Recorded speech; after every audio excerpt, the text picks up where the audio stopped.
Welcome to Courtside Moms. I'm your host, Wendy Sparks. Today, we are doing a special episode. I invited a couple of my friends to come on here and talk about a lot of the current events that are happening in our world. And I thought I'd invite some ladies to come and share our thoughts. So today, we have Miss Kym Hampton, WNBA legend. We have Iris James, mom of Evan Turner from the Minnesota Timberwolves. We have Miss Zanthia Reddish, mother of Cam Reddish of the Atlanta Hawks. We have Ronda Burke, mom of Trey Burke of the Dallas Mavs. We have Shelly Davis Gordon, mother of Aaron Gordon of the Orlando Magic. And we have Janet Cook, mother of Quinn Cook of the LA Lakers. Welcome, ladies. Before we start, I just wanted to say rest in power to Mr. Chadwick Boseman. Wakanda forever, ladies. Look, I got a shirt on. So it's all about him today, ladies. So let's let him rest in power. So today, I just wanted to talk a couple of things about our boys that are in the bubble, as well as the WNBA and how they're handling a lot of the Black Lives Matter issues, and even our boys that are not within the bubble. So I just want to start with all the events that happened with Black Lives Matter. What was your perspective when our players were kneeling at the games? I want someone just to share, like, what was your perspective? What did you think about it? As a former player, I felt proud. I felt that finally we weren't afraid. We were fed up. We weren't afraid to be silent. We weren't afraid to express our feelings and our emotions towards this and to stand up and say, this is wrong. I think prior, when you take it back, 4 years ago with Colin Kaepernick, a lot of players were afraid to kneel with him because it could affect their livelihood. And we all know that we are all expendable, especially all of your kids, all of us players, we're expendable because there are, if you wiped everyone out, there would be a whole league worth of players ready to come in and take the place of those players. So I think knowing that as an athlete, you have a fear because now, you're talking about feeding your family, your livelihood. So I felt proud that everyone stood in unity, to stay and to utilize the platform, this great platform that they have. So it just made me feel proud. For me too. Go ahead, Iris. I'm sorry.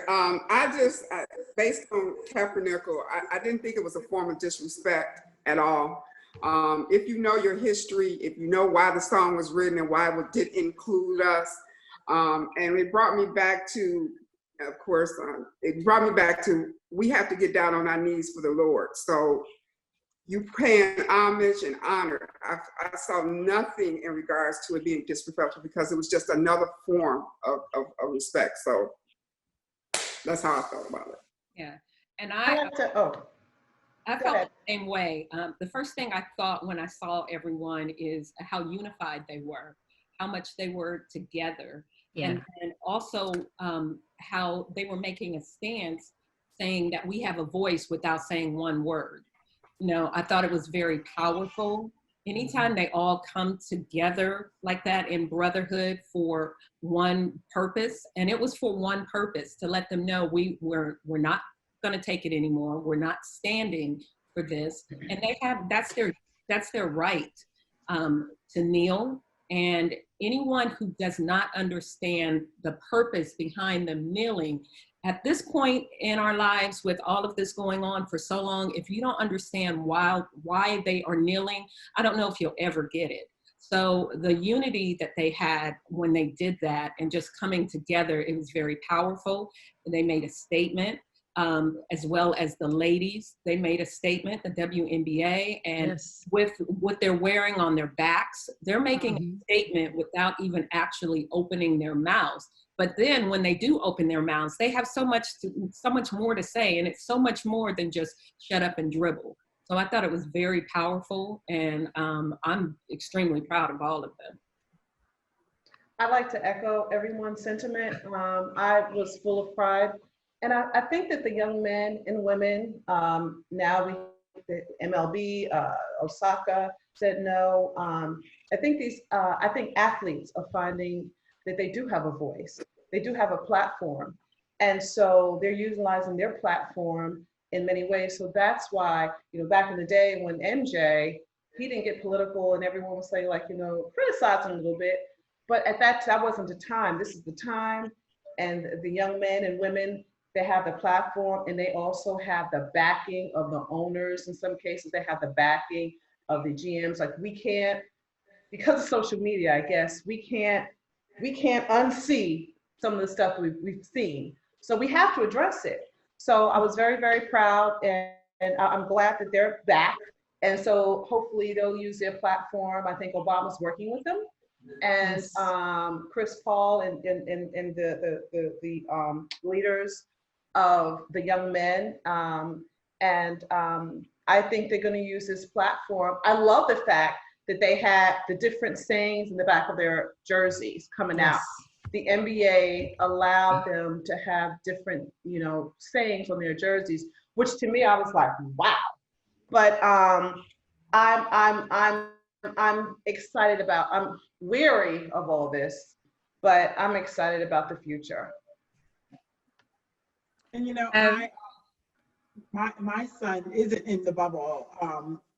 The Hawks aren't there. However, it just kind of speaks to the strength in numbers and how important it is, like, to kind of echo what Ronda said, for everyone to come together, and having the support of the administrations and the NBA and the NBBA, it's just a blessing. So really, Yeah. proud of I think the only thing that I would add to that is just, I was super happy to see people who have gigantic platforms like Mike Popovich and Mike Krzyzewski Greg Popovich, I'm sorry, and Mike Krzyzewski coming out and standing up for these guys, and also being in favor of what the kids were doing, because I think that helps get the message out beyond just, it's a bunch of NBA players doing what they're going to do. And I think that once those people surrounding them started using their voices, it reaches some of those mainstream audiences that really need to hear the message. So, Shelly, your son's in the bubble. Mm-mm. Oh, well, So I know Aaron just recently left the bubble, but this is that's right. So he was in the bubble during all of this. So my question is, did he ever speak to you about the mood of the bubble, like what's going on with the men in there? Like, what are the players saying? How are they feeling? Janet, you too, your son is in the bubble. Yeah, I think it was a very difficult thing. I saw him doing a lot of introspection, and I saw him just dealing with a lot of turmoil. Not only is that a very artificial environment, that where they're all kind of there together. And that's really the only people they have to talk to and bounce things off of is each other. But I do think that the guys really did spend a lot of time kind of thinking about what's important. And, once you're separated from everybody, that's when all of a sudden you begin to kind of think about those things that normally on a day-to-day basis you wouldn't really roll across your focus. So I do think that they all kind of sharpened what they were thinking about this, and I think together it created a better resolve for them.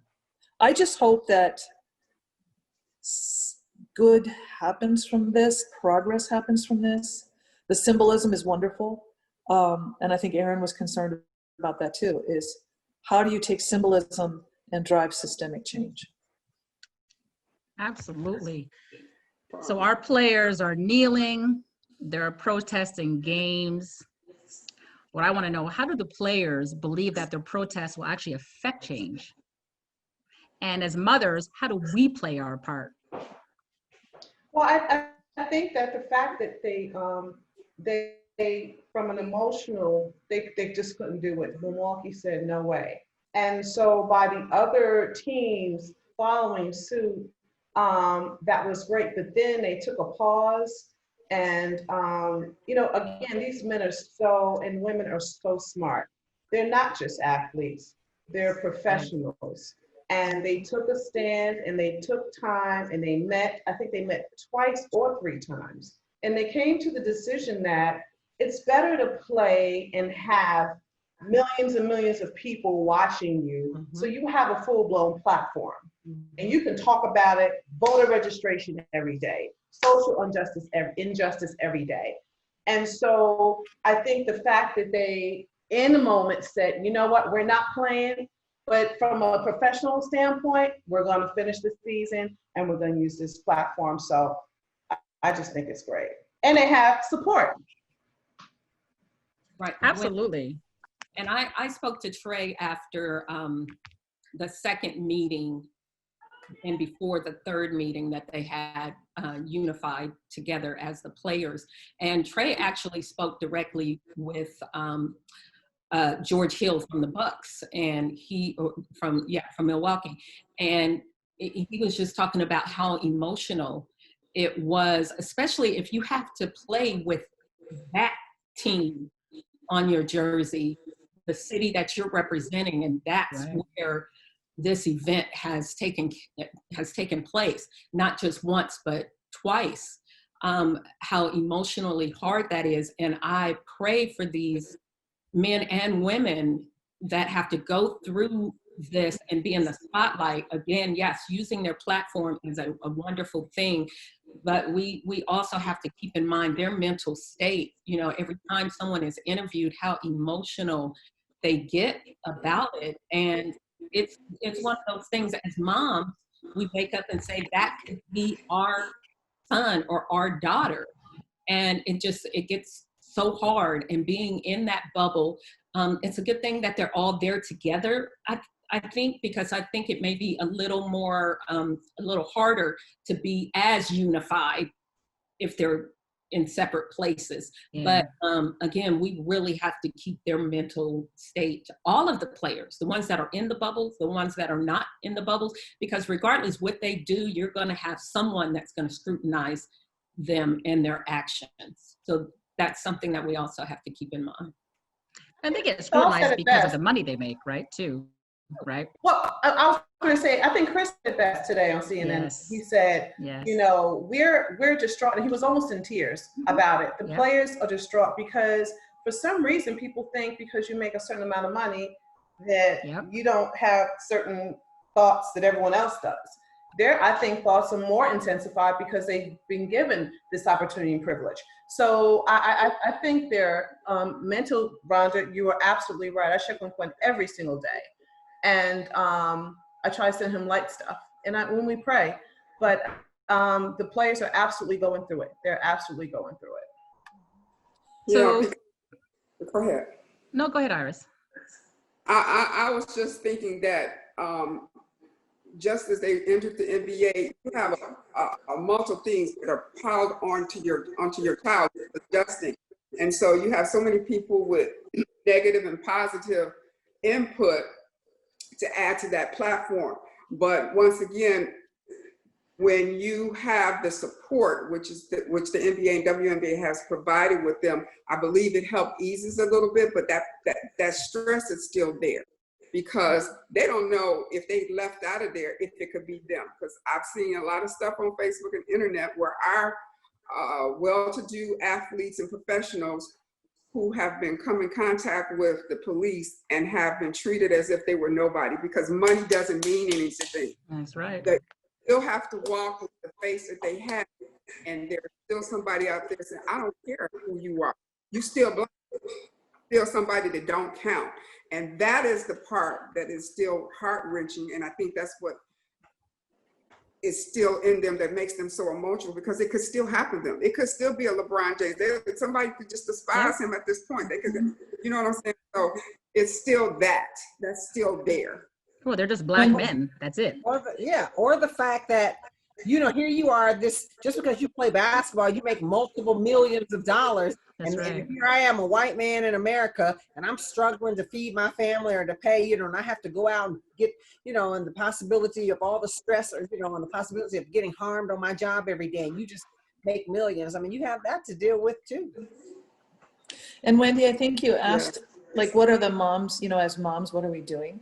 And one of the things that, after I spoke to Erin a few times, I reached out to a couple of organizations. I reached out to Equal Justice Initiative and an organization in the Bay Area called Code 2040, because I wanted to help him when he got out of the bubble, have some way to channel that and already have some things going that were part of the systemic change, so that when he got out, he didn't feel like, okay, well, I'm out of the bubble now. I don't know what direction to go. So we're already planning a couple of interactions with those organizations. Mm-hmm. So it was nice because when he got out of the bubble, he already had something to kind of look forward to say, yes, I can carry this on. Shelly, I'm just curious, do you, and I'm just asking this question, do you, as a white woman, do you get scrutinized because you have a Black husband and Black children? Listen. When we were younger and we lived in San Diego, and San Diego was notoriously racist. Wow. I mean, Fallbrook is the head of the KKK down in Southern California. And we used to get stopped constantly for, oh, your taillight's flickering. And then when they'd see me in the car, they'd be like, oh, sorry, ma'am, type of thing. And it was ridiculous. Just the other day, though, we had some contractors come and bid something for us here at the house. And we had one of them who didn't want to work for us because, you know, Black. But not so bad, I think, because my kids are well known, and that gives you a certain privilege. And it's a privilege that other people don't have. But what it has done for me is it's allowed me to have a foot in both worlds. So, you know, I've written a book about my mother-in-law and her mother and their lives as sharecroppers in Oklahoma. And I did a tremendous amount of research for it. I'm an expert on lynching, sadly enough. So I understand the history and I understand the Black experience because my family is. But I also understand why many white people are just passively ignorant about everything. They don't mean to be. My white friends are as nice as anybody else on this planet. It's just not in their world. Yeah. So the more that I can help bridge that in a way that's not threatening to people, I feel like that's part of my role as well. Right. Has anybody here, or our children, have any of our kids here faced any kind of racial scrutiny ourselves? Like, you know what I mean? Like Zanthia, has Cam ever faced anything where you felt that he was unjustly treated by a police officer? I can't say that Cam has had that experience, although what I will say is, interestingly, when he got his license, and we were in Pennsylvania at the time, I was awestruck about the number of times he was pulled over. I've only been pulled over like twice in my life, right? And so when he got his license, within like the first 3 weeks, he was probably pulled over 4 or 5 times. And obviously we did live in a predominantly white community, and it was when he was in transit back and forth to his school. But I'm like, now you have to be being profiled because I never get stopped. And so I don't understand how in 30 plus years of driving, I haven't gotten stopped, but you would get stopped like 5 times. I can tell you that recently though, his younger brother, Aaron, was driving and he was pulled over. And when I tell you that our entire family was so scared, he FaceTimes us, my husband and I. That's what we told him to do. If you ever get pulled over, you FaceTime us. And so I saw him FaceTiming me and I pushed him to voicemail because I was doing something else. And then my husband says, hey, Aaron's FaceTiming me. And we both were like, oh my gosh, he must be being pulled over because that's what we told him to do. And lo and behold, it was because he was holding a phone. In the state of Georgia, you can't hold a phone. But he doesn't know his area. He was switching his ways. And when he came home and told me the story, his eyes welled up with tears. He was clearly nervous at the transaction. Unfortunately, it went fine without any incident, but it just goes to show we shouldn't have to feel that way, but it's a real feeling. I mean, I live in that fear every day that my boys get behind the wheel. Yeah. I mean, I have to say, Wendy, I'm a daughter of a police officer in New York. I was raised by a police officer, and I've been pulled over, I don't know how many times, and I never get tickets, because I think there's a way that you can interact with a police officer. And I think we need to teach now, some police officers are just, and so we have to, there's a whole reform we need to do. We need to hire, we need to use different hiring practices. Some of these people wouldn't even pass a psychological test to be on the police force. The police force has changed. Like back in the day when my father was a police officer, you revered, you respected, they did beats in the neighborhood, so they knew little Johnny, they knew so-and-so and so-and-so. It's different now. But so that's a whole nother conversation. But I've only had, I have to say, I've only had very pleasant experiences with police officers. Quinn has never been, and he used to drive my Mercedes, he used to drive his Camaro, he used to, you know, he's never been pulled over. My daughter did though get pulled over. She was driving a drop top Mercedes back when she was in high school. And she was talked to in a certain kind of way. She called me, and I had to check that one police officer very respectfully. But we have to understand that 90% of our police force is there to serve and protect. Well, that's good to know. However, I don't know about the percentage, but okay. I was gonna say, that's a really high percentage. Yeah, well, and these times it's a different thing, but I personally have felt being profiled as a female. And in the 21st century, my sister has as well. My parents lived in a predominantly white area, and because she drove a BMW sports car, I don't know what kind it is, she was continually stopped. And fortunately, she's educated enough to know. She went to the police station and she told them, look, something has got to stop. You guys keep stopping me for no reason. I have my registration, I have my license, there's nothing wrong with my vehicle. You are stopping me for no reason.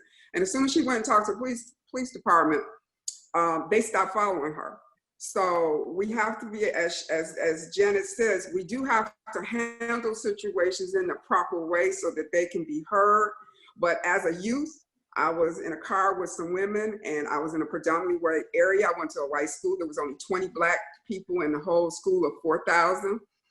And to be pulled over to say we look like somebody that they looking for as an excuse is terrifying, because there was a multitude of girls in the car. Which one do we look like?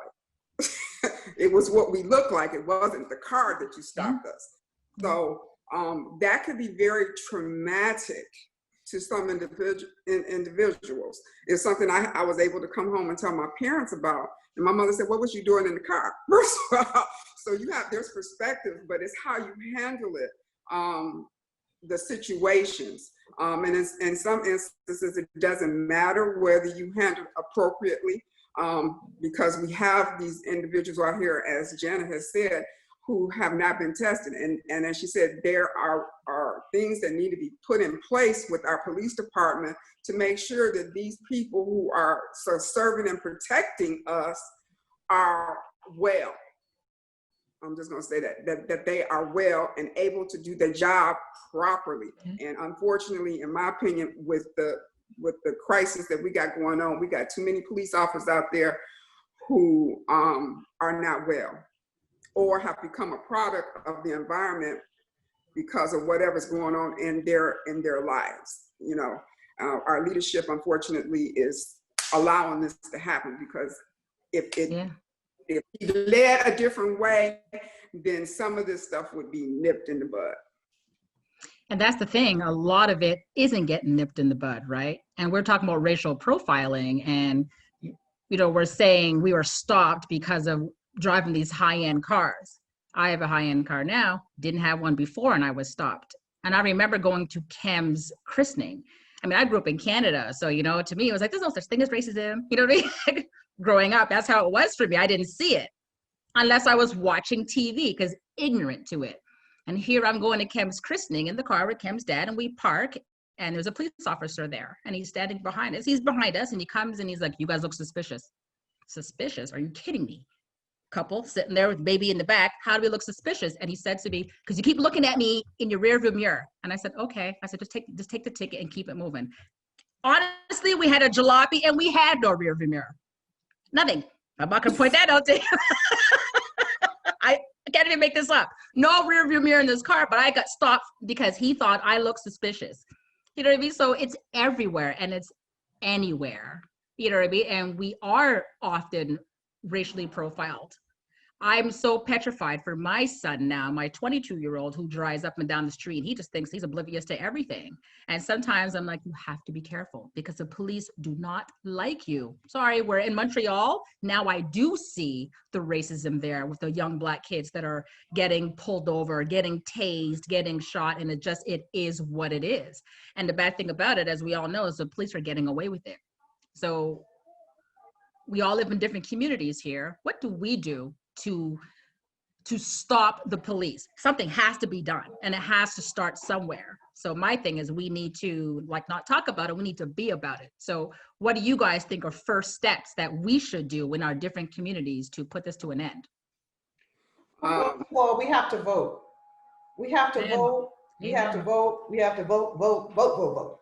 And because as Iris was saying, it's the whole climate. Unfortunately, we can't say anything political, but the leadership now is inciting this. Folks didn't feel comfortable. They got a stamp, a pass, they got a medal, they can do whatever they want. And it came on the heels of our magnificent President Obama. And so I think we need to vote and put proper leadership in place. And I think, like you said, in terms of being about it, getting active in our communities, we have a call in a couple of hours that some moms will get together, some parents. The parents are getting together, not just the moms, the parents, which I love, the dads too. And we're going to be about it. The WNBA and the NBA. I think a lot of us are just sick and tired of being sick and tired. So we all are in our own ways doing what we can do. It doesn't have to be a big old thing. We have to do little things and be a part of change. And I think most of us on this phone call are in our own ways. And it really comes down to education and doing what you can do to control the outcomes. All of us have ambitions for how we would love to see police departments be run and how people are hired. But none of us on this call are in the position to enforce that kind of change. So I try to work with what I can actually control. And I think about the information we can provide to our young people. We spoke earlier about ways to be safe when interacting with police officers or anyone of authority. There is a way to conduct yourself that more likely will result in you being treated with positivity and respect and not being harmed. So educating our children around that. Again, like you said, Janet, we're working together as parents of players, coming together to come up with ideas of what we can do to support. But I really want to focus on the education and the importance of voting. But we talked about this a little bit, some of the other moms. It's important for us to educate ourselves and our families about what you have to do in order to vote. Because everywhere you see a huge push right now, we have to get out and vote, we have to get out and vote. But if you're not registered to vote, you will not be in a position to have a voice. So that's the first message we need to get out, is the information around how you go about in your own community, getting registered to vote so that you're prepared to do so in November. And not only that, I think educating, that's exactly, the educational piece is important, but becoming educated on all of the elections, the congressional elections, your local elections, like all across the board, the ones that can matter and make a difference, and educating us, so that we understand, okay, this is important because of what, and also knowing who we vote for and why, like really trying to learn to do some research and just trying to handpick almost people the right people to put into office. Like we really have a lot to learn and and to change. I agree. And, go ahead. Educational piece that we're missing is understanding what rules our officers or that position has. We lack that knowledge. We know the other part, wait till the police stop, but we don't know what their actual rules are that guard them to do exactly what they're allowed to do. And we need to educate ourselves in regards to that. We need to go back to our grassroots. And once that's understood, we need to share that not only with our children, but with our neighbors. I mean, back in the day where I came up, it takes a village to raise a child, because I got talked to from one end of the block to the other end of the block. So we kind of need to get back to that. And when you see something, you say something. It's simple as that. But I tried to educate my children about simple things, and they would go, and they were in a white school too, predominantly white. Mom, why you got to teach me this? I said, because you don't know, and your peers don't know. You don't understand all of the ramifications. You read a little blurb in a book, which is not full-fledged about our history, and you need to know that. And so we need to understand the police positions on their rules and their hierarchies so that we can better address the issues and to help them do their job better, to help us, because crime is everywhere. But we don't want you to kill us because of who we are. So that educational piece only in regards to what the rules and regulations, we were talking as parents in regards to the John Lewis Bill Act, which right. is the voting right, and it went through the House, but it's sitting in the Republican Senate. We also have a bill that I'm having my sister research in regards to about the misconduct of police. There are things that are out there, but unless we push our legislators to get this stuff passed, we're still going to be at the same place. Some of that stuff we need to vote on, but some of that stuff we need to hold our legislators accountable.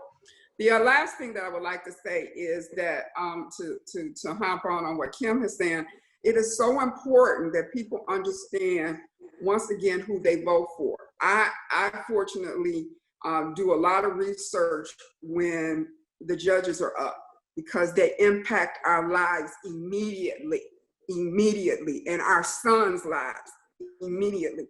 And so there are things that are out there where your legislators can be, you can identify whether or not what they voted for, so you will know. But you got to dig a little bit harder for these judges, okay? Because some of them talk. But those are the ones who impact our lives, because the police give us tickets, and then we got to go to court. And if you don't know who this person is and who you're going in front of, and you don't know if he's racist, you don't know if he's a good guy, you don't know if he's just playing, those are the things you need to know whether or not you're going to put him back in office. And that's the educational piece that we need to harp on. I was just going to say, I think the bill you're talking about is called the Justice and Policing Act, and it is in fact sitting in the Senate right now.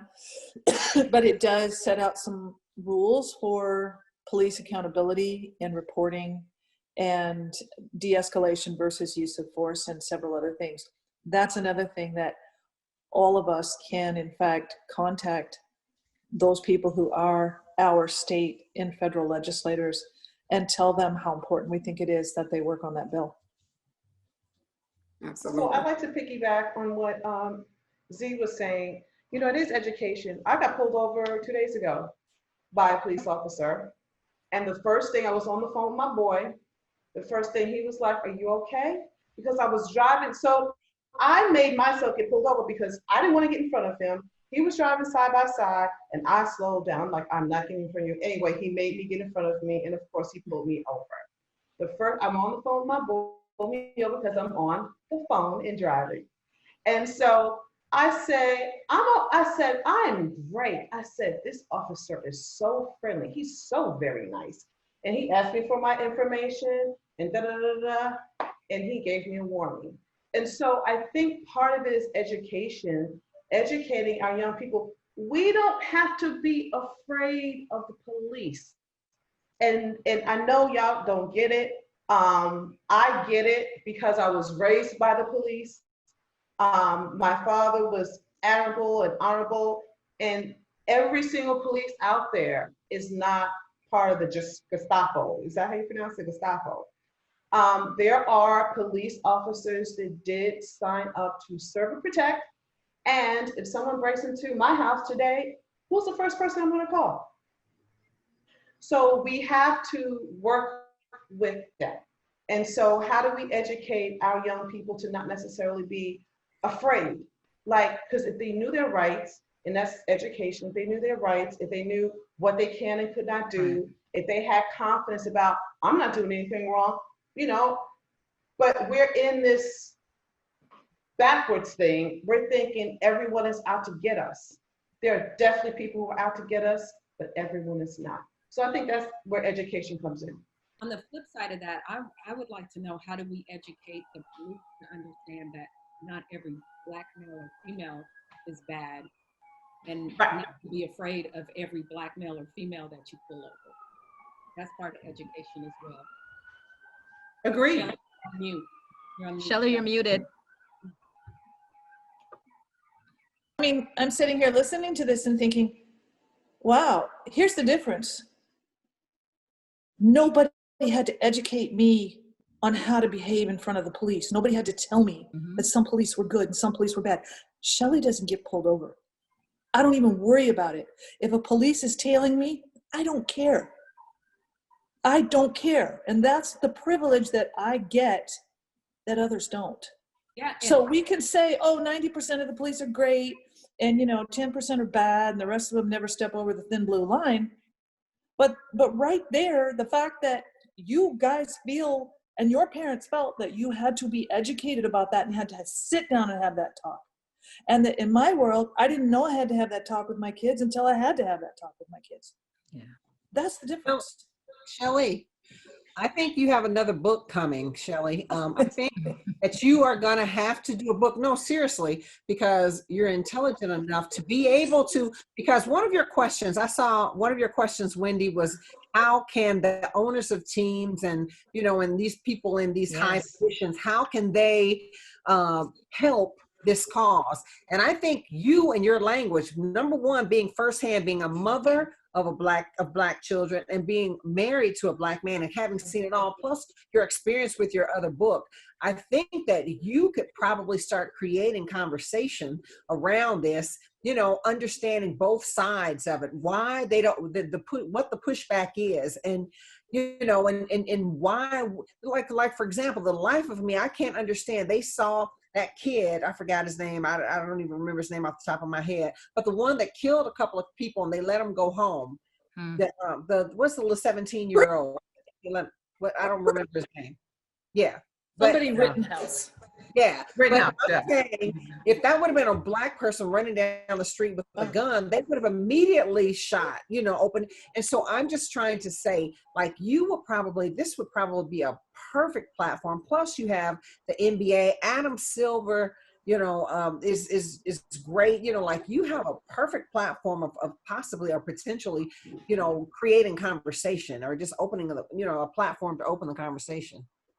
And also, Wendy, you started off asking if our sons or daughters have ever experienced racism. And going back to what you said, Shelly, as far as a police officer being behind you, I grew up a military brat, always on an Air Force base, never really experienced like firsthand, face-to-face racism, just simply because my dad being in the service, master sergeant, traveling all over the world and so forth. So when a cop was behind me, I never had that fear because I had my license, I had my registration. If I was speeding, I figured I'd get a speeding ticket and that would be it.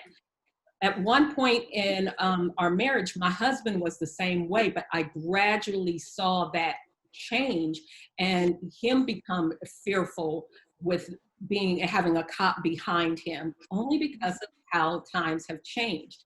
As far as Trey, I'm fearful when he gets pulled over. I am not gonna lie, I would be terrified.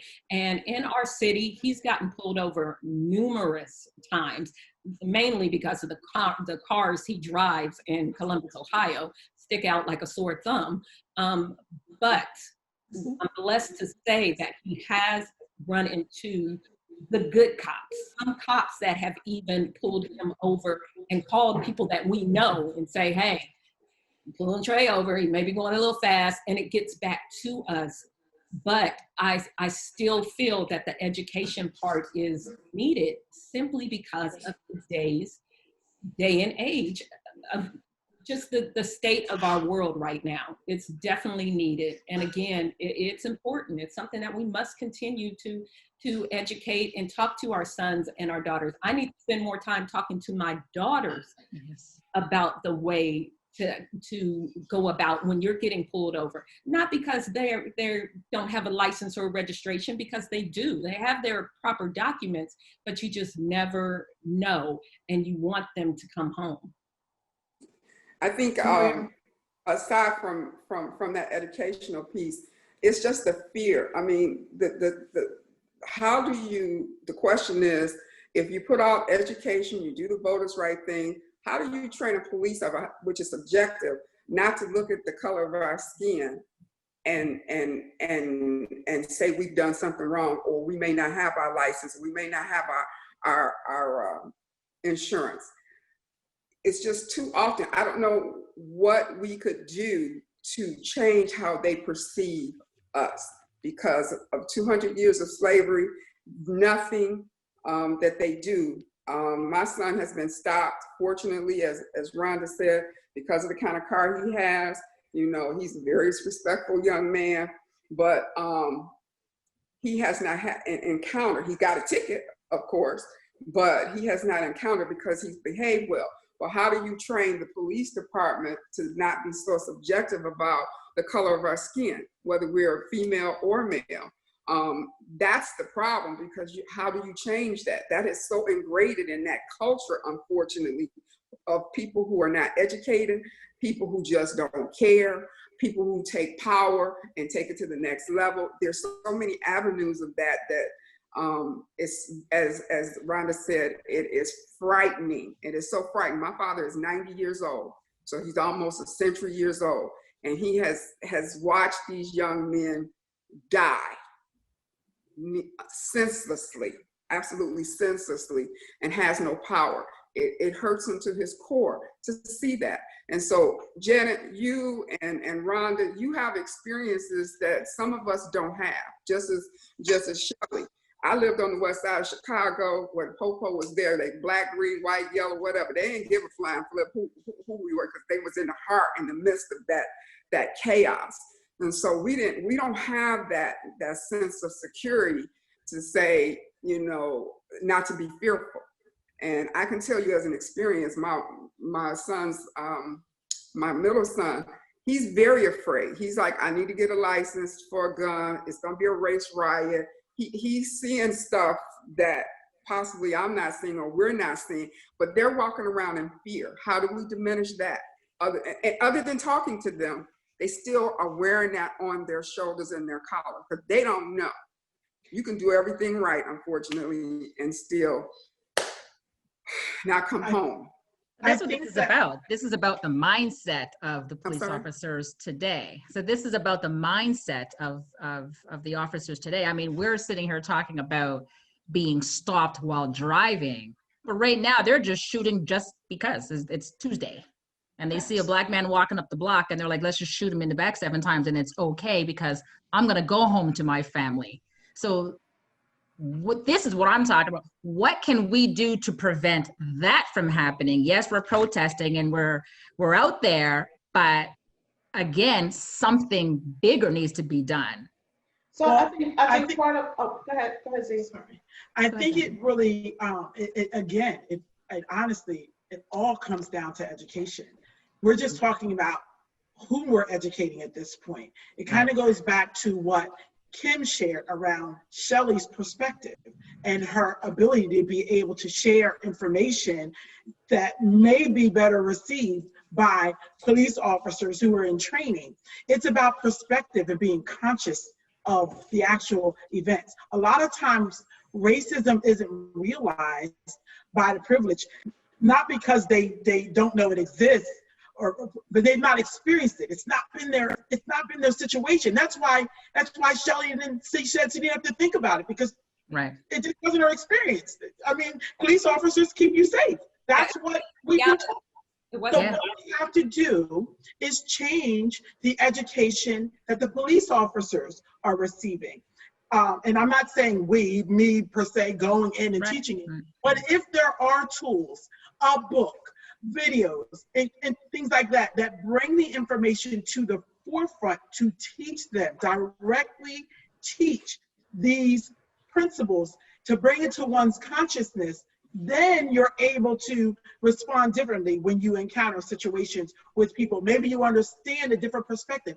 You see, it's the lack of knowledge, the lack of understanding someone else's experience that allows you to get into your place and just do things through your own lens. If you've never thought about it, I mean, I don't know that I would be as concerned behind if a police officer was behind me, because my experience hasn't been anything negative. They've been fine with me, or I'll, claim I didn't know any better, for Pete's sake, those kinds of things. So I think again, it comes down to education. And are there people out there, will there be police officers who don't get the message or don't comply when in that opportunity, given that opportunity? Maybe, but we have to still do the teaching.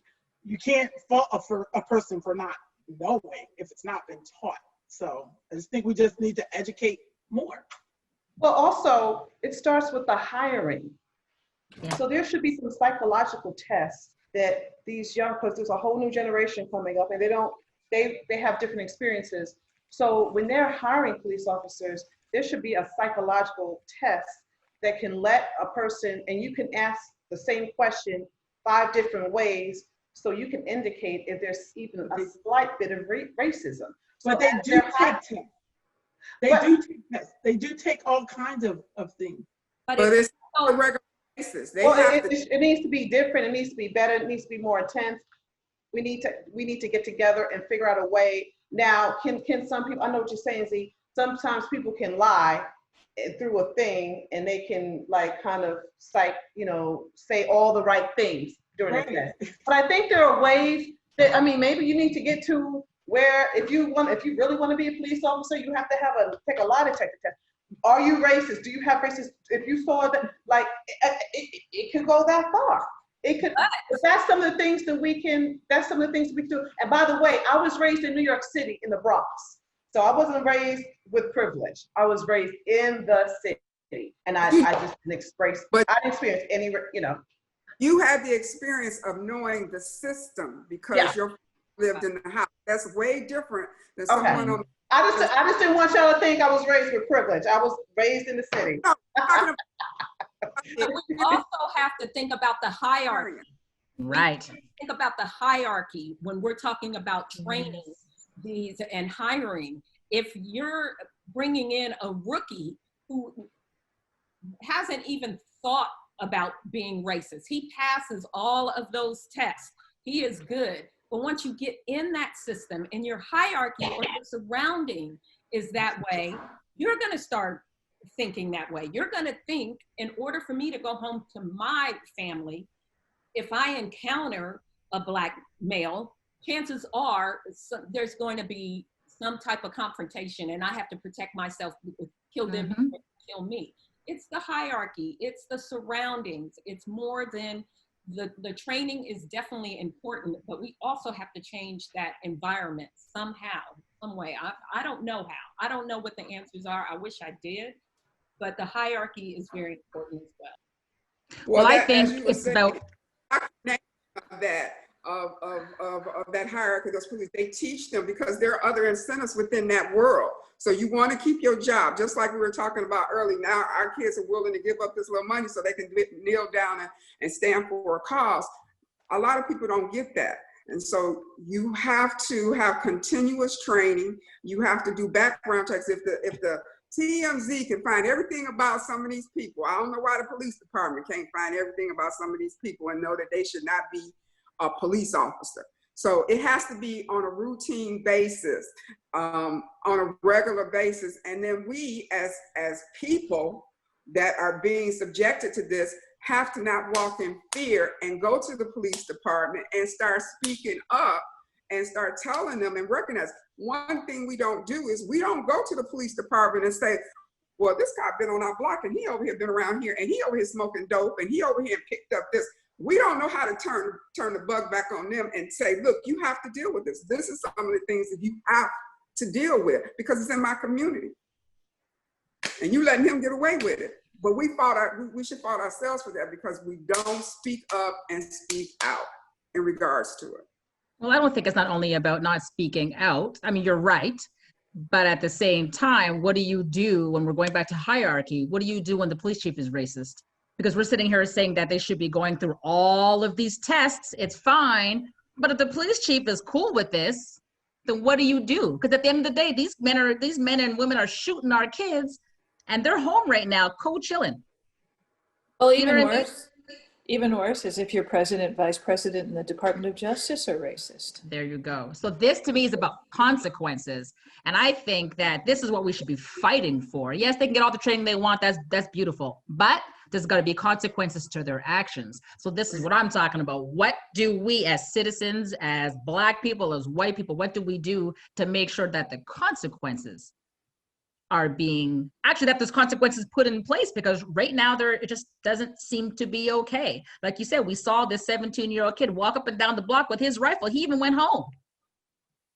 And he got arrested after the fact. And we were saying if we were a Black kid, he wouldn't be running up the block. Are you kidding me? Running up the block, he would have took 2 steps and been dead. Yeah. And we would have been marching for another child. We would have just had another kid's name written on our backs again. And that's what it would have been about. So I think it's the consequences that we should be fighting for. Not saying that these police officers should be arrested. We should be fighting that they get convicted. I think it's just 2 totally different things. Right. I think also too, I think throughout every department, I think everyone from top to the bottom should be reevaluated. And I think that the education should start, especially with the heads, first of all. And I think everyone, they should be, transparent. I think they should show everyone's record should be just put on blast. First of all, I think we should do this for everyone, because if our taxpayer money is paying for you to do this job and you're earning this job and you hold this position and you have all of this power to make these decisions, and stuff, I think everything that they've done, I think every stone should be turned over, and it should cause everyone to look at who we're hiring, and write down, like now the big thing is diversity and inclusion. A lot of companies are hiring, COOs for diversity and inclusion and things like that, just so that their companies can blend well. I know the NBA has a person, but I think every company should have someone that is going to blow the whistle, that's going to be on top of what's going on, that's going to be able to dig, that's going to be able to investigate, and to stand over someone's shoulder if necessary to kind of see. But I think it should start from the top. I think that they should start looking at everyone, because this stuff could not go on if the heads weren't allowing it to go on. This is right. Down, so I think it should start at the top. Well, I agree with Wendy in regards to consequence. This is an ugly thought that came to my head, but I'm just going to say it, okay? Because we got too many people out here in the world that just, I better not say that, because somebody might take my words and do it. But in my mind, I was thinking that the world is watching these incidences, and it's been perpetuated over and over and over and over. None of those incidences have been perpetuated on the police or on those individuals who are killing. Right. So that is one of the narratives that could be changed, because the media is so prevalent in our homes as soon as you turn it on. We have got to take the time to show the other side. And so, you know, if somebody came up and shot the white man 7 times, we know what they were going to do to us. So whether it be in a movie, whether it be in real life, what are the consequences? Because they're going to be in so much awe. You know, I remember movies like A Time to Kill, you know, where these boys raped this girl and, you know, they are appalled, and then you got the Ku Klux Klan doing this and that. I'm like, so now this black man has come along and he shot him dead, and now you want to kill him, but yet he's able to get off. Those are the kind of narratives that people need to see, because then it becomes both sides. I agree. Shelly, you're muted. I'm sorry, I keep doing that. So the question that I have is this. I think everything that I hear from all of you and from the numerous conversations that I've had surrounding all of these issues is that we all have really good ideas about this. They make a lot of sense. They're common sense ideas. How do we get those ideas perpetuated beyond ourselves and the Black community? And how do we get those into action? And the thing that I keep coming back to is you have to work with the people who have the money and the power. And that's who will affect the change. We can talk amongst ourselves and have great ideas all day long. But if they don't get beyond groups that already understand the issue to those people that need to understand the issue, but who have the money and the power to make the change.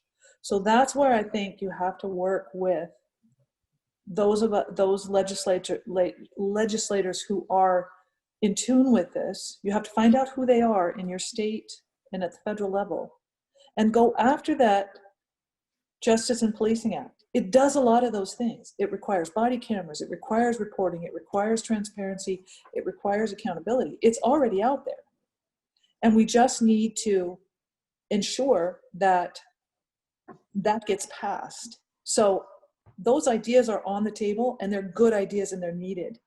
But I think that we have to take a higher level, and it's not glamorous to write letters to legislators, but it's effective.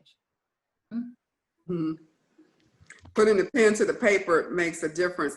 My mother used to tell me when I entered the corporate world, she said, Iris, you're going to have to use their rules on them. And it took me a while to understand that, because when you use their rules on them, they're taken aback because they're not prepared for it. They're prepared for dumb and reactive instead of, okay, so this is this and this is this. And then they have to change the rules again. So as Shelly said, yes, we do need to do that, work with them. But this is a great platform that we as mothers of professional athletes can use, because now we do have some dollars. We need to talk to our sons. We got the NBA, we got the WNBA. This is the time for us to capitalize. We have a meeting at 5:30, 4:30 or whatever in regards to handling the voters registration process, understanding and training the 10 survival rules once you come in contact with a police officer, trying to understand and educate how you vote when you go there so you know who you're voting for. The other portion of it is to make sure you understand who your legislator is and what he has voted for and what he hasn't. So a lot of that onus comes on us, but we as individuals have to spread the word. Reach one, teach one. So you got to start with your family, and hopefully they'll start with their peers and their peers. But with this platform now, with us killing one another, we have to partner together with the wealthy, with the legislators, and those who are standing behind us to help them see that this change has to come into play. So what are some of the things that you think the WNBA and the NBA and the owners of the teams can do to support these movements? Because they have money. Well, they've done one thing by supporting our young men and suspending the games. That took a lot, considering what COVID has done. That's a small portion of it. The other portion, I believe, in my personal opinion, is that they would help perpetuate an educational process within their own little world. You know, so I've seen some things happen to some of our players in football and whatever, and those teams have come back, you know, to help that player. More of that should be relevant. I just want to go back to the players for a quick sec, because this is obviously having a lot of mental strain on them. It's a lot. And we're listening to a lot of the interviews with a lot of the players, and they're saying, I think Janet was saying before about Chris Paul in his interview, and then you have Doc Rivers who was saying, how do you love a country that won't love you back? That our boys and our daughters live every single day as people, never mind being a professional athlete, but just being people. Do you women think that maybe the leagues should offer some sort of resource for our players? You know what? Honestly, when I think of like the owners of all of these teams professionally, when I think about the power and the money behind all of those dudes, I think that they need to collectively sit down and figure out what it is that they need to do, you know, because when you think about it, you look at all of the leagues, there's not one person, you think about the billions that are made in the sports world, it's off of your sons, you know, off of the WNBA players. Like not one person has actually ran a sprint to like earn the type of money that they earn on a yearly basis, you know, billions, you know, and people want to talk about these players, you know, oh, they make too much money and this, that, and another, you know, I'm like, no, they don't, you know, when you think about what the owners are making. So I think that if they really want to make change, they're the ones that would do what Shelly says that they need to do, what Z Right. says they need to do. They're the ones in the position, in the power, because they understand. And it's a win-win situation because it's preserving, you know, your platform to continue to make billions for your family, but it's making it a win-win. You're leveling the playing field, and you're making it just a more peaceful work environment, you know, for everyone. But the platform is huge. I think they ought to go back. I think that all of the football owners, they ought to publicly give Colin an apology. You know, I think that he needs to be back in the league. They need to sit down with him, and I think they need to sit down with these players and figure it out, because they have friends that are billionaires, and I think that they could plant the seed and say, hey, look at it. Wait a minute, we're feeling this way because of this. And this is the truth about this, and this is the truth about that. You know, yes, there are some bad people all over the place, but let's just figure out, you know, like why we feel this way and why we're allowing this to happen. You know, I think they're the ones, and I think our sons, your sons, all the players, I think they're the ones that need to go to the owners and say, listen, this is what you can do. If you really want to be proactive and help us, it's this, and that is what you can do to start the ball rolling, to open up the conversation. But we also have to ask how many of those owners really feel that way. No, but it doesn't matter if they feel that way. What I'm saying, If they really believe that injustice, I feel they believe injustice is happening. But again, I hate to say it, but some of those owners have that racist bone as well. Mm-hmm. So how do we fix that? You know, one of the things that is happening is the coaches have formed a coalition, and I think there's like 20, 30 coaches in it now, and they are beginning to support equal justice initiatives. So they are working systemically.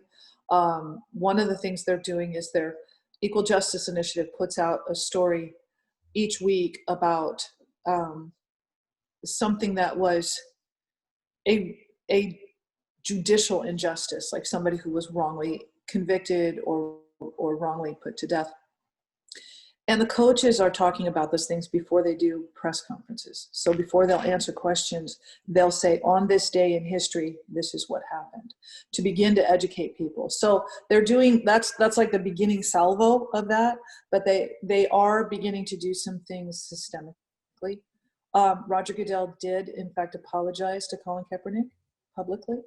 So there are these little bitty bits of progress, I think, that are being made, and some light bulbs going off in people's head and some aha moments. And I think that you're right, capitalizing on those things, having the players, having the coaches talk to the owners group. The owners group goes to Washington, D.C., becomes almost a lobbying group, is what needs to happen.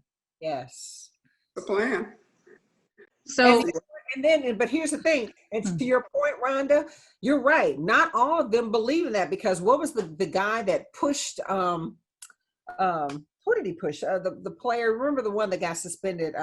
He was cursing at him. Jesus, why am I blank? But anyway, y'all know who I'm talking about. He pushed one of the NBA players and said some really nasty stuff.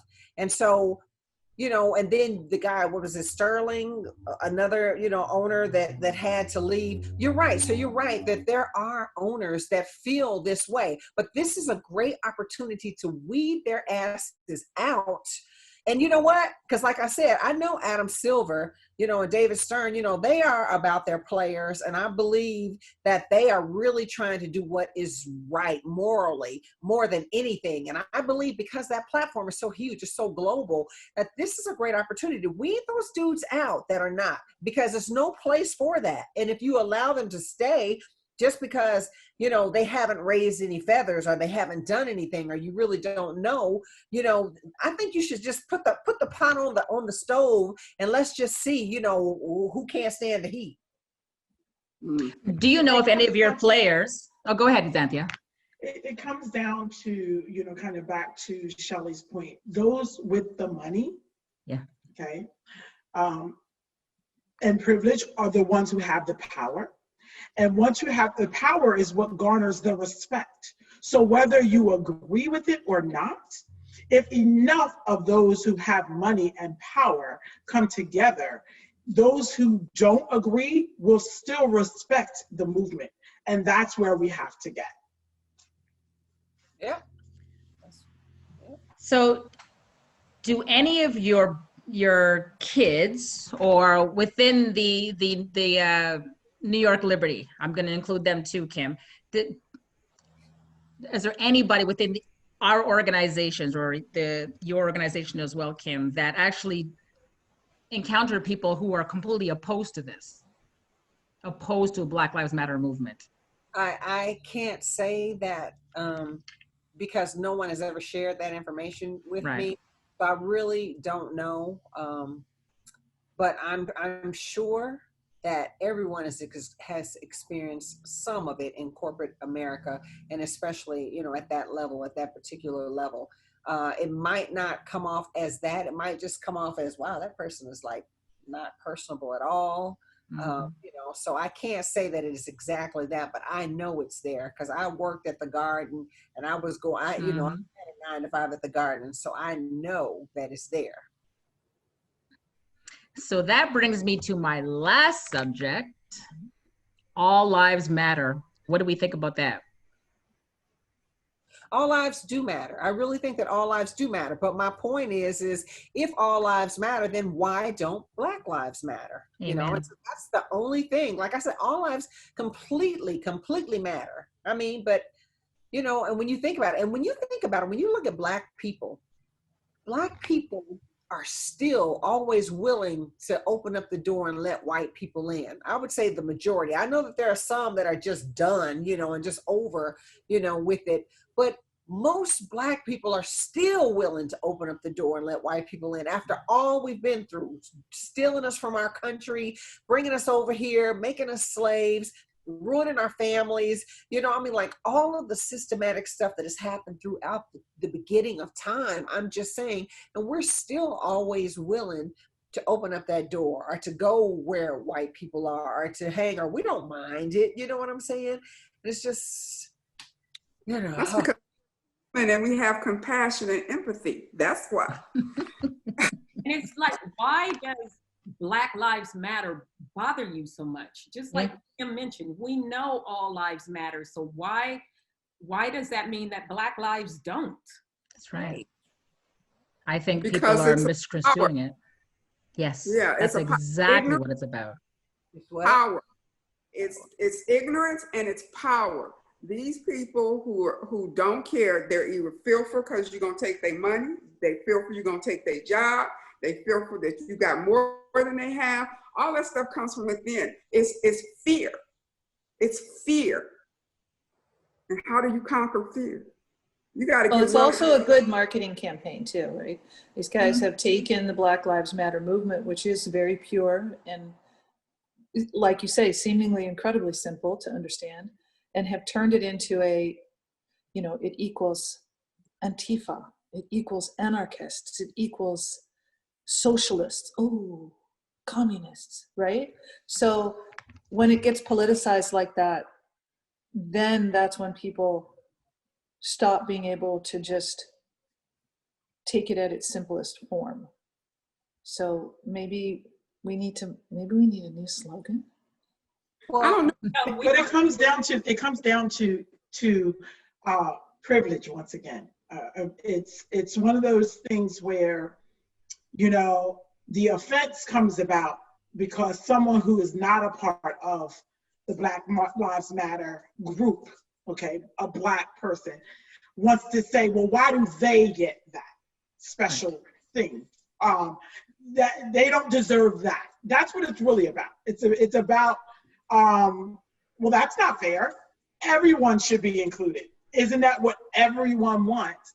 And so I think it becomes offensive, I guess, when you're thinking about it in relationship to other things. Like, it's nothing to say, all lives matter makes sense. It doesn't, it's not offensive to me at all. But it's not all lives that are being gunned down and shot. Thank you. Back. Correct. That's right. Right. So, and then let us not forget that this country has been segregated from the beginning of time. Remember when women couldn't even vote?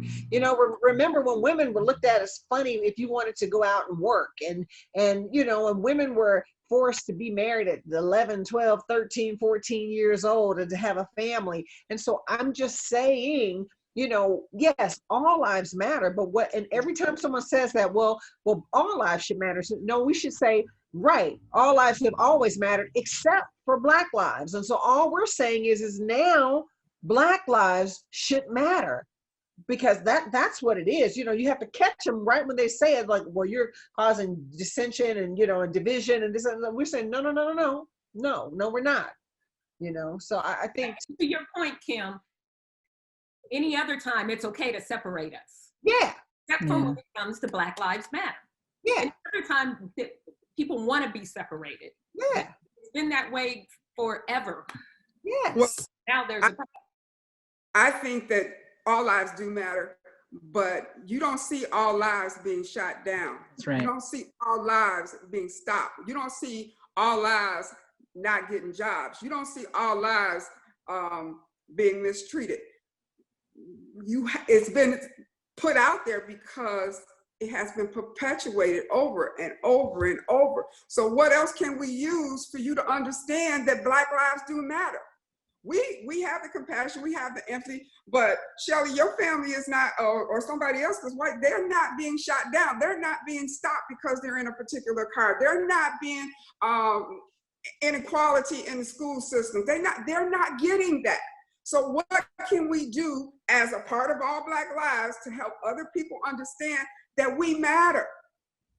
Our children matter, our education matter, our lives matter. We add something to this country. I was in high school and I had to, in year 1976, the bicentennial year, and I had to take this, I was a senior, and we had to do a project on what it means to have brought to this country for this bicentennial year. And I told the teacher, I said, you know what? I can't do this project. I said, because I'm not legitimately from here. I was brought here. So I had to change my whole dynamics to get an A in that class, because then I had to go back to my history and my ancestry to find out, to bring to my teacher and to my classmates to say, look, you took us from Africa, you brought us over here, and this is what we did. We did this, we created this, we did this. This is how we helped this country, and we still have not gotten anywhere, but yet we still do it. We help with the light bulb. All of these things that we've done, it means nothing. So I think it goes back to education, because I live in Southeast Washington, and raised my kids in Prince George's County, which is predominantly African American, the most affluent African American community in the country. Goes back to education. We don't know we're kings and queens. Black lives absolutely matter. I see my young brothers, they don't know they're kings. They don't know they're kings. If we knew we were kings, first of all, if a police officer came to us, yes, this is Queen Janet right now, may I help you? So we don't, so it goes back to education. We need to educate our young people. We absolutely need to educate police officers. It does absolutely start at the top. My idea for the training when they come is one thing, but if they do have a disrespectful racist supervisor, captain, colonel, whatever, that does in fact trickle down. But Black lives absolutely matters. And if anyone asks me, all lives absolutely matter, but Black lives. And then two, this movement, I think someone was saying, is very powerful. It's a very powerful movement. So a lot of people don't like that. It got a swell because we forget we're in a pandemic. So we have a pandemic within a pandemic. And so it got a lot of groundswell, and people were actually able to see and witness for ourselves these atrocities that are happening over and over and over again. So in terms of if anyone says anything about Black Lives Matter, you absolutely address it like Kym says. All lives matter, but Black lives matter too. So that's why we on the move, and that's why we making changes. And that's why everyone's on our team. Well, everyone's on our team right now, and Black lives do matter. And I think it's just making other races scared. Like you're saying before, it's all about fear, and it's making them uncomfortable. Correct. Because now we're standing up for ourselves, and we're doing it, and we're not stopping. And as people, we just cannot stop until there is change. I mean, ladies, we can go on about this for hours and hours and hours on end, but I just want to know, does anybody have any last thoughts?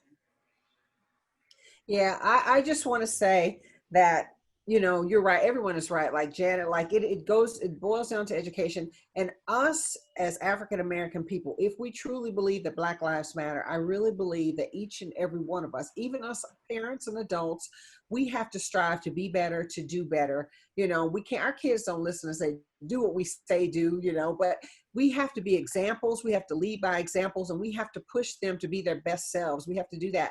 But I believe we also need some healing.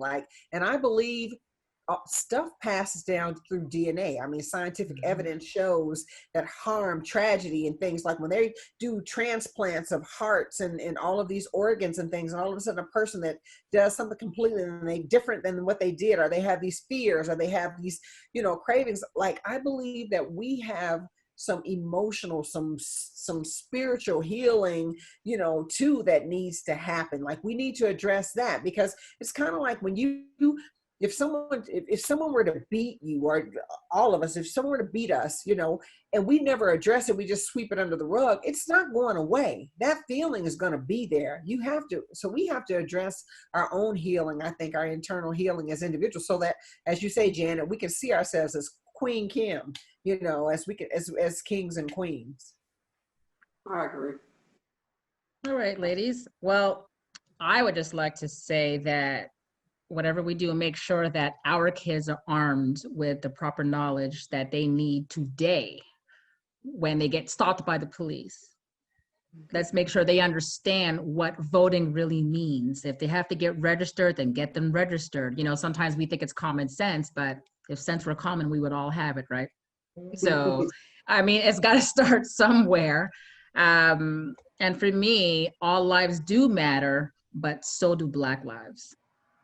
Please get out there and vote. In Canada, we have our elections coming up too, so we got to affect change. I know you guys have your elections coming up in November too. Do what you got to do, and let's just, as a, you know what I mean, as a world, let's just do, you know what I mean? Like we have to. It can no longer stay like this. And Wendy, like you said, not only our kids, but we have nieces, we have nephews. Our families, yes. Our extended children, our neighbors, like Iris mentioned.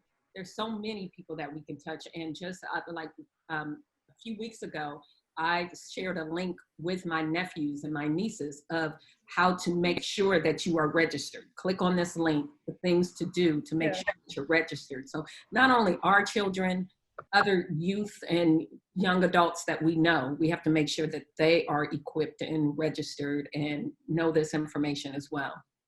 Well, if everything that's going on today isn't a clear indication that they need to understand what voting is about, then I don't know what to say, right? I think, a lot of the kids that are growing up today, they need examples. What's going on now is the perfect example because they're actually living it and they're seeing it. So I think that right now as mothers, we got to push it and make sure that they're actually doing what they have to do, because this is gonna entail into their future. I fear for my kids, my babies, but then I got grandkids. I'm fearful for them too. I'm not trying to have my grandbaby grow up and he can't even walk down the block without explaining, why he's just going to the corner store. So ladies, I want to thank you so, so, so much. This was a whole other conversation, but I thought it was really, really, really needed. So thank you guys for coming on Courtside Moms. I love you all. Thank you so much. Thank you. Bye, everybody.